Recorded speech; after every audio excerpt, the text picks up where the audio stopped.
এক সপ্তাহ মধ্যে যদি 2 দিন আমরা চাকরিতে না যাই, তৃতীয় দিন যাওয়ার পরে বসে কেন আসস নাই? স্যার আমার বউটা অসুস্থ, আমার মাটা অসুস্থ, আমার বাপটা অসুস্থ। তখন স্যারে বসে কি উত্তর দেয়? তোমার হিসাব তোমার, এগুলো ঘরের হিসাব, এগুলো এখানে বলতে আসিও না। তারপরেও যদি আরেকবার হয় তখন কি করবে? ম্যানেজার বেতন কাটো, একদিনে হলে একদিনের বেতন কাটো। আর যদি বারবার হয়, বাস এতটুকুর মধ্যে কি কারো কোনো দ্বিমত আছে? এখন বলেন তো, নামাজ কার হুকুম? আল্লাহ পাক হুকুম দিলেন, বান্দা নামাজটা পড়ো। হুকুমদাতা আল্লাহ। কে আল্লাহ? যিনি আমাদেরকে রিজিক দিচ্ছেন, যিনি হচ্ছেন আপনার হাজার অপরাধ গোপনকারী। আপনি হাজার অপরাধ করা সত্ত্বেও যিনি আপনাকে এখনো পর্যন্ত পরিবার, সমাজে, সবার কাছে এখনো সম্মানী ভাবে রেখেছেন। কোন আল্লাহ? যখন আপনি ঘুমায় যান, রাতে কেউ আপনাকে দেখে না, তখনও একজনের রহমতের দৃষ্টি আপনার দিকে থাকে। ওই আল্লাহ হুকুম দিচ্ছেন আপনাকে, আমাকে, বান্দা নামাজ পড়ো, নামাজ পড়ো, নামাজ পড়ো। হুকুম চলে আসলো। এখন আমরা কর্তব্য কি পালন করলাম? আমরা দায়িত্ব কি পালন করলাম? শনিবার গেল, 5 ওয়াক্তে 5টি নামাজ, মানে 5টি হুকুম। শনিবার নামাজ পড়লাম না, রবিবার নামাজ পড়লাম না, সোম, মঙ্গল, বুধ, বৃহস্পতি কাটাই দিলাম। যখন শুক্রবারে জুমার দিনটা আসলো, জুমার নামাজের আজানের ধ্বনি যখন বেশি আসলো, আপনি আমি গোসল করে পবিত্র হয়ে কাপড় চোপড় পরতে লাগলাম। জিজ্ঞেস করলো একজনে, কোথায় যাচ্ছ? আমরা বললাম নামাজ পড়তে যাচ্ছি। কোথায়? বলে যে মসজিদে। মসজিদ কার ঘর? বলে যে আল্লাহর ঘর। নির্দ্বিধায়, নিঃসন্দেহে, নির্ভয়ে চলে গেলাম মসজিদের দিকে। দেখলাম আল্লাহর ঘরের দরজা খোলা, দরজার মধ্যে কোনো দারোয়ান দাঁড়ানো নাই। মসজিদের দরজাটা খোলা, দরজার মধ্যে কোনো দারোয়ান নাই। নিঃসন্দেহে ঢুকে গেলাম। ওই যে 2 রাকাত পড়তে গেলাম আর কি, 2 রাকাতটা পরে চলে আসলাম। আবার আপন জীবনের মধ্যে হারাই গেলাম, ব্যস্ততার মধ্যে ঢুকে গেলাম। হঠাৎ করে ওই বান্দার মনের মধ্যে চিন্তা আসলো, কিছুদিন আগে না আমার বস আমাকে 2 দিন না যাওয়ার কারণে কত রকমের বকা দিল?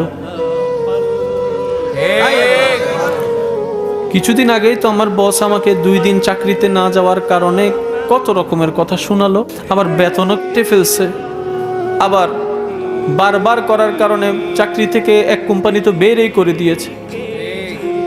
কোন রহমানের বান্দা? কোন রহমানের বান্দা? সপ্তাহে 6টা দিন হুকুম পালন করলাম না, তাও আবার ডেলি 5 বার করে। 5, 6, 30টা হুকুম শুধু নামাজের মাধ্যমে অমান্য করলাম। মিথ্যা তো আছেই, সুদঘুষ তো আছেই। তারপর ওই দরজার মধ্যে ফেরেশতা তো নাই, ইমাম সাহেবও বাঁধা দেয় নাই, মুয়াজ্জিনও বাঁধা দেয় নাই, আল্লাহর ঘরে তুই ঢুকতে পারবি না, শনি তুই আসিস নি, রবি তুই আসিস নি। কেমন রহমানের বান্দা আমরা! শনি থেকে বৃহস্পতি যখন এই অমান্যটা করলাম, শুক্রবারে তাও 2 রাকাত পড়তে গেলাম তাড়াহুড়ার মধ্যে। মুয়াজ্জিন ইকামত দেওয়ার পরে ঢুকলাম, নামাজটা 2 রাকাত পড়ে সালাম ফিরে আবার চলে আসলাম। আগে পরে কিছুই পড়লাম না। ঘরে এসে যখন বললাম মা ভাত দাও, টেবিলের মধ্যে ভাত রেডি, তখন সে ভাতের দিকে তাকায় চিন্তা করলো, এই ভাত তো টাকার বিনিময়ে এসেছে, টাকাটা তো চাকরির মাধ্যমে এসেছে। আমার বস তো আমার বেতন কেটে ফেলেছে, কিন্তু আমার রহমান আমার রিজিক কাটেনি।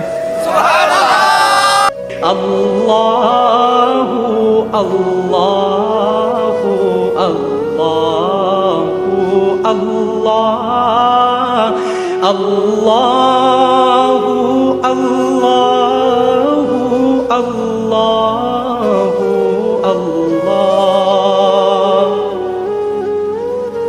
কনজুল কারামি মাওলান هذه الأمم شريعته नेमत का আমার রহমান আমার রিজিক কাটেনি, বরঞ্চ আমি যা পছন্দ করি আমার আল্লাহ সেগুলাই ব্যবস্থা করে দিয়েছেন। আমরা বান্দাদের হোশ কখন হবে, এই মায়া মহব্বত আমরা কখন বুঝতে পারবো, এই মায়া মহব্বতের মমতাটা কখন টের পাবো, কখন আমাদের বিবেক জাগ্রত হবে, কখন আমাদের মধ্যে উপলব্ধি হবে? রিজিকের ব্যবস্থা করে দিলেন। যখন দোয়া করি আল্লাহ আমার চাকরি তো নাই, আমার চাকরি করা দরকার, আমার চাকরি লাগবে, কেউ চাকরি দিচ্ছে না, ইনকামের কোনো পথ নাই, তারপরও ঘরের মধ্যে কিন্তু খাবার বন্ধ হচ্ছে না, কোনো না কোনো উপায়ে কিন্তু খাবার ব্যবস্থা হয়ে যাচ্ছে।